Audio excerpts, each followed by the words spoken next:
Hi everyone, welcome to another interview. Today, my guest is Rebecca Sturgeon, or better known as Rebecca Egan, when she joined us as a referee in 1985. Hi Beck, how you doing? I'm good, Brad. How are you? I'm very well, thanks. Thanks heaps for joining us. I guess my first question is: in when you started refereeing in 1985, who were the people that you looked up to in those times? So I suppose I would have been about 13, nearly 14 when I first did the school, and it was Keith Vaughan doing the school. So he was the first person standing up the front, as he does, telling all his jokes and giving you all the things you remember. Um, Blow your whistle, just make a call, make the call, and all those sorts of things. And we refed out of the ref school on a Sunday night. So I remember one game there with Pat Vaughan and Kathy Beaton. They were on court with me and someone else, and I was refing a team. Well, refing's probably a loose way of referring to it.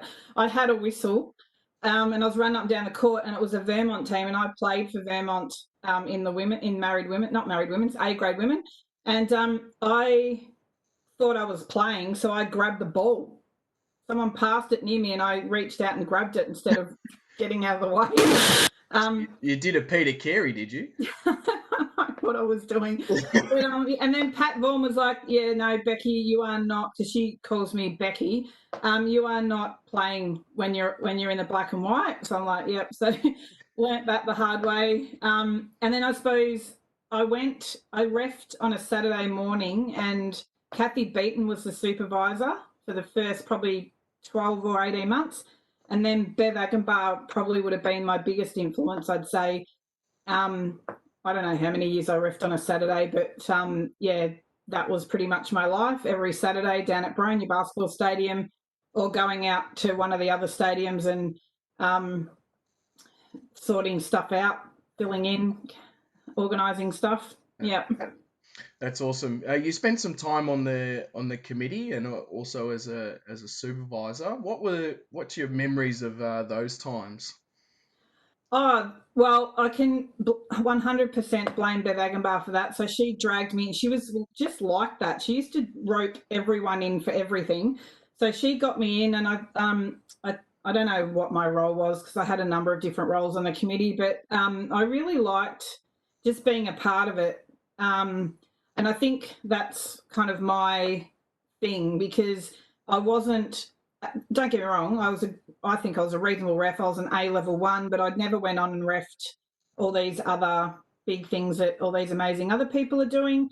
But the administration was more my thing. So I was just getting involved and just like to be part of it. So that was um, that was my thing. And I remember Peter Williams was the president for quite a while there, and he kept flying in and out of the country and in and out of our meetings because he used to go off and run these elections in far-flown countries, Mm. and then he'd come back and then just put on his president hat and away we'd go, and took us through changing the constitution and all these different things. And I think these days now, for me, having been through that at such a young age, I think I was on the committee when I was 16 at the first time. Oh wow. Like, and I've gone and chaired some pretty high level meetings myself now, and I think having been immersed in that from such a young age has really helped me, with my career and whatnot. So yeah, they're sort of the people I think have influenced me, and Yeah. I love the committee. It was great. Yeah, it is such a good team environment to be in, and that was something I discussed with Jordan in the last interview I did. Was the skills that you can obtain by being a referee and also then transferring them into your professional life. So that's great to hear that you can change those skills and work on them and build on them as you go along. My next question for you is you spent a long fair bit of time away from the branch, and then you came back in 2015 and was awarded life membership. How do you see the branch today? Well, just before I go on to how I see the branch, I just want to unveil. This is the very first time I've worn my life member badge How good. because I remember we packed up and then I couldn't find it for the 40th. So we finally moved again and unpacked, and this is our forever home now. So I've finally unpacked, and here it is. So I'm proudly wearing it today. Fantastic. How's it changed? Wow! I tell you what, I can't fathom the amount of work you guys do. Like, I think about what we used to do, and at the time it seemed like a lot, but it just seems like you guys are totally connected to all the members, driving that connection. Whereas we had, and not to say it was bad, it was great at the time. We had a little newsletter and we put it out and we printed it and off it goes, and there'd be Whistle articles. top, is that right? Whistle top, yep. Bev and there's a few people. Pat Sturgeon used to work on that one as well. Yeah. But like now, with just how it just seems really professional. It's like it's taken up a notch and run like an organisation, and that's really awesome. You know, like it's a huge exercise pulling together all these people who come from so many different walks of life, and then bringing them together for this one consistent kind of passion. Yeah. So yeah, that for me is probably the professionalism. I know at the 40th, I talked about the difference being kind of all of the girls coming through, the females and women going through and becoming these big referees. Because back in my time, that didn't happen. Wendy Barnard and Sharon Arnold were the two female referees that I, looked up to and whatnot. Even though I sort of was there before Wendy, but that's okay. It seems like there's lots of people coming through, which is great. It's probably one of the things that Anthony left in his legacy was the impact he had on the female generation of referees that we currently have right now, and to see a balance of nearly 60-40 of it being male to female. And I remember when I first started, it was really a lot of people were males back then in 2003 when I first started. I guess the next thing, you touched on it before about wearing your life members badge, but if you could indulge us in the feeling and of being awarded life membership, like we look upon it on the committee as one of the highest honours. What was the feeling, and what does it mean to you to be a life member of VBRA Knox branch? Well, I suppose for me, I'd been away for quite some time, living everywhere else, and to get that sort of contacted by Daniel, and I kind of got an inkling that something was up, and I was like, oh, that'd be so cool. And then I was like, nah. I don't know, it was amazing. I just was so thrilled, and I talk about it all the time. I tell everyone. Which seems really daggy, but I don't care. No. I tell everyone that I'm a life member at Knox Refs, and actually people go, oh yeah, they're really good down there. Like, and so I go, oh, see, I was part of that. I feel really like I'm so proud too. Like, I'm proud that I was part of something back then, and then it's grown, and hopefully, like, and I'm not saying that I had a huge influence, but I feel like I was part of that bedding in phase. So, you had your Fred Jagos and your Bev and your Pat Vaughan and Keith Vaughan and Peter and all of those guys. And then I was that kind of next round that came through. And then look, when I say that next round, up until my early 20s, because then I kind of, went to uni and then got jobs all over the joint. So, and then you guys have come through and stuck through carrying it out and taking it to that sort of amazing level. So yeah, I tell everyone I'm a life member. I love it.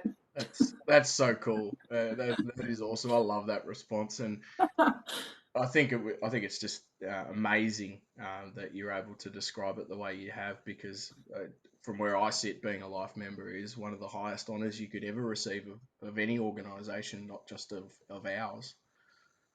Yeah, no, I 100%. And like I currently work for a guy who played basketball. Like my direct manager he's a 4-time Olympian at basketball, and he's like, oh yeah, that's great.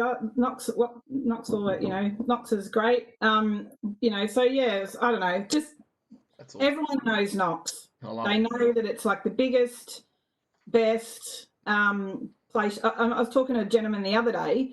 I was doing a reference for someone, and I said to him, "Oh, yeah, no, I sort of grew up at Knox Basketball Stadium because I feel like it's my home." Yeah. And obviously it was Baronia, but I feel like, you know, if I wasn't at home, I was at Knox. My kids actually said to me we were talking about it yesterday because they, you know, over the next couple of years with this pandemic going on and whatever, I was sort of thinking, oh, what are they going to be doing? Where are they going to be hanging around? You know, like we used to do. And they said, oh, what did you used to do, Mum? And I said, I spent my life at Knox Basketball Stadium.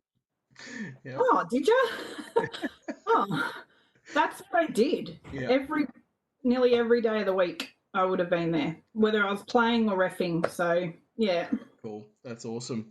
I've got one more question. You would have been a senior referee at the time. What's your first memory of our president today, Daniel? What can you remember of him? Oh, he was such a nerd. Yeah. And I mean that in the lovingest possible way. So funny. He was so Daniel first came out because I was one of the trainee advisors for Keith Yep. for a couple of years. And Daniel came out of the ref school and just, yeah, just so young. And like the age he would have been was the age my son is now, my oldest. So just so young and keen and, you know, nerdy and I love that's one of the things I loved about basketball. And people might think, oh, you're so mean calling people nerds. No, I love a nerd. I love the fact that all these people come from everywhere and they don't necessarily fit in with anything else, but they fit at Knox.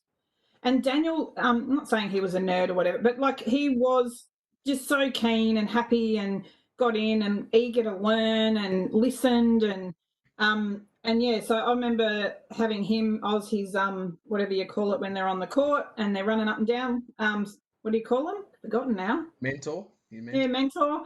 mentor. And then I remember because at one point I was the appointments officer, so vice president, and I appointed him to Monday night supervisor position. So that I think was the first of you guys, the rest of you, and I think I saw in him what you all see now, but probably not to that extent. But I saw there was something there. He was very, very capable of taking that step to be a leader, and you could see it. And I could see that from a very young, pretty much when I first met him. So yeah, so I'm pretty proud that I put him in that role, and then he's gone from strength to strength in the association and led all of you out there and the rest of the team. So yeah, just pretty. I'm impressed with myself for doing that and recognising that in him. But obviously, he's done all the work. So So you said before he was really keen to listen and wanted to learn, and good to see that that's gone the complete opposite direction today. Nah, just kidding. I'm just kidding. Uh, I guess, Beck, just in summing up, we normally get at this time just spread a positive message to the rest of the members at this, obviously during this lockdown phase, and it's not easy for everybody. So if you've got a message for everyone, that would be fantastic. yeah, look, I think a lot of so I see people in a couple of different camps, right? So you've got this camp of people who are really self-motivated and they can get out there and go for a run and go for a walk and they don't need any prompting, they'll just do it, right? I wasn't one of them. So I was on the other side where I had to have a fixture. I had to have a set time that I had to show up and ref. And I would go and I would do my shift and all of that. But if I didn't have a time, I wouldn't have gone for a run. This wasn't me. So for me, my message is more to those people, the ones who find it hard to get off the couch and go for a run. You're not lazy. You're not unmotivated or anything like that. It's just how you're wired. And so what you need to do, and this is what I found works for me, is get into the routine of going at the same time every day, right? Go, whether it's a walk, a run, a bike ride, just do it, right? And the more you do it, the more you'll actually feel better doing it. So if you're ever having trouble getting off the couch, that's my advice. I think, like, from what I understand with this virus, it's going to linger around for a bit, but it's not going to be here for more than 12 months or 2 years in terms of in the world, this particular one. So we're going to get through it. It's going to be a pain in the ass in the short term, but I think with the way Knox, VBRA Knox is doing all of these connection things, I particularly love the rule ones where you play the videos and everyone comments and that, and then I realised, Jesus, I don't know these rules anymore. But I do know what a travel is. But yeah, like just set yourself a routine, even if you put it in a diary and go, right, at this time every day, that's what I'm doing, and treat it like your reffing time slot that you've been allocated to turn up at Knox or State Basketball Centre and just actually do it. That's my advice, and that's how I reckon those people who are not the self-motivated will get through it. That's awesome. Thanks so much, Beck. Really appreciate your time today, and to all the members, just stay safe. We're obviously still in this lockdown, but we will get through it and hopefully be back on the court sooner rather than later. Thanks for tuning in.